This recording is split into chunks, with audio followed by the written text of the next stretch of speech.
Bismillahirrahmanirrahim. Assalamu alaikum to all the aspirants. Welcome to Learn with Iqra Aslam.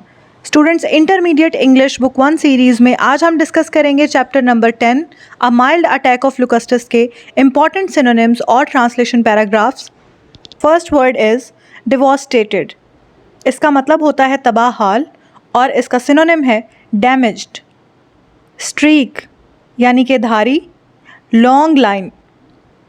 Mangled इसका मतलब होता है तबाहशुदा और सिनोनिम है डैमेज्ड। एम्फेटिकली यानी कि ज़ोर दे के, विद स्ट्रेस। रुइन तबाही, डेसोलेशन। येल्ड यानी चिल्लाना, स्क्रीम्ड। स्ट्रे भटकी हुई, वॉन्डरिंग। स्वाम इसका मतलब है लश्कर, होर्ड। परवर्टेड यानी कि ख़राब हालत में, डाइवर्टेड। स्नैप्ड ऑफ यानी टूट गई, ब्रोकन। इमिनेंट पेश आने वाला, अबाउट टू हैपन। क्लैमर यानी शोर, नॉइस। गोंग धात की बनी हुई गोल प्लेट, मेटल डिस्क। एक्रिड कड़वा, बिटर। क्वीर यानी अजीब, स्ट्रेंज। मैरियड्स अनगिनत, प्लेंटी। ब्लोटेड आउट धुंधलाना, एक्लिप्स्ड।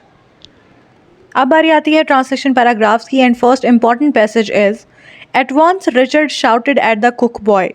फ़ौरन ही रिचर्ड ने बावर्ची लड़के को आवाज़ दी।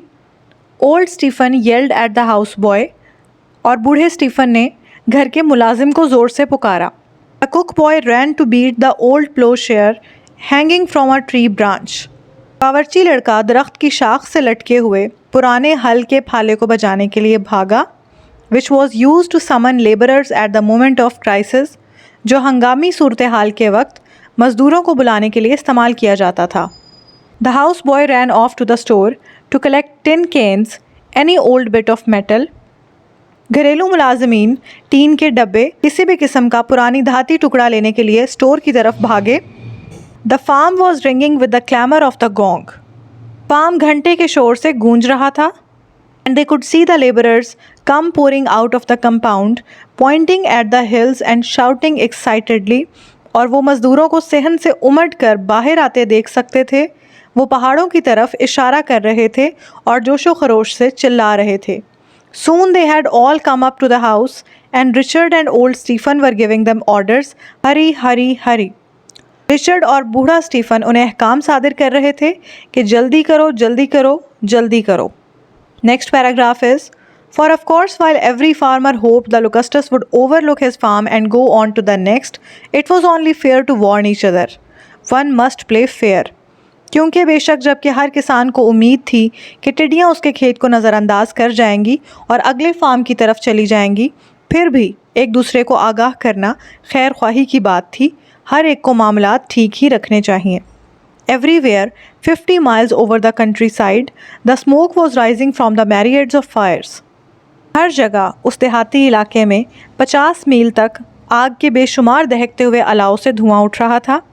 Margaret answered the telephone calls, and between calls, she stood watching the Locustus. The air was darkening.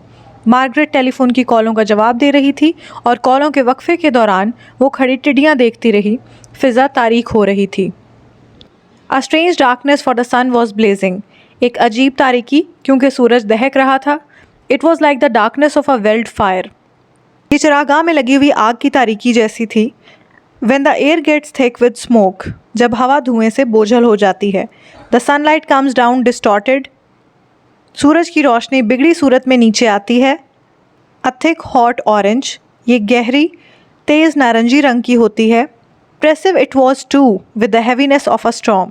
ये किसी तूफ़ान के बोझलपन की हामिल भी थी। The locusts were coming fast. टिड्डियाँ तेज़ी से आ रही थीं। Now half the sky was darkened. अब आधा आसमान तारीख हो गया था।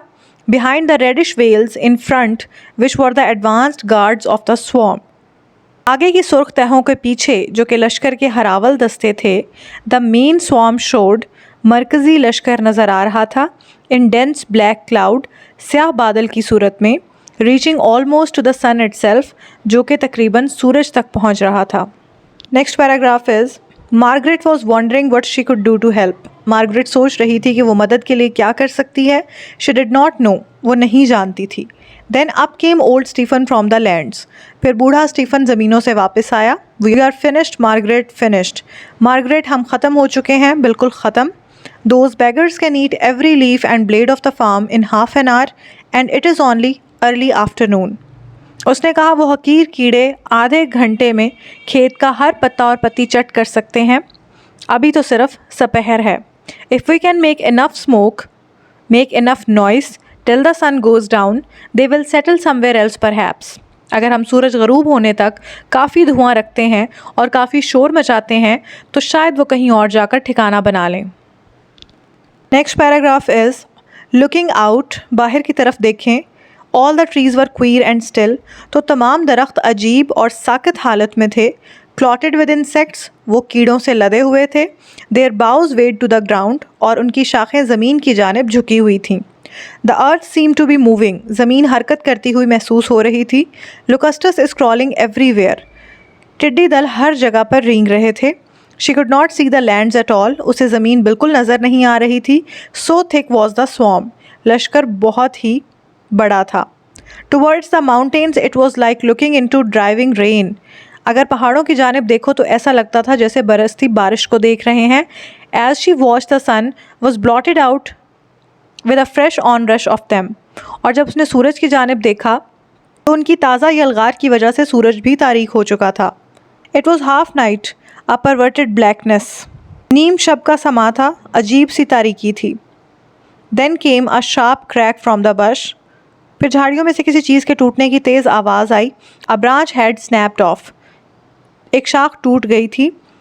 देन अनदर, फिर एक और। A tree down the slope leaned over and settled heavily to the ground, फिर एक और टूटी ढलवान पर एक दरख्त झुका और ज़मीन पर आ गया। Through the hail of insects a man came running, कीड़ों की बौछार में एक आदमी दौड़ता हुआ आया। Next paragraph is but Margaret preferred not even to think of them, लेकिन मार्गरेट ने उनके बारे में ना सोचना ही बेहतर समझा। After the midday meal the man went off to the lands, दोपहर के खाने के बाद आदमी ज़मीनों पर चले गए। Everything was to be replanted, हर चीज़ नए सिरे से काश्त करना थी।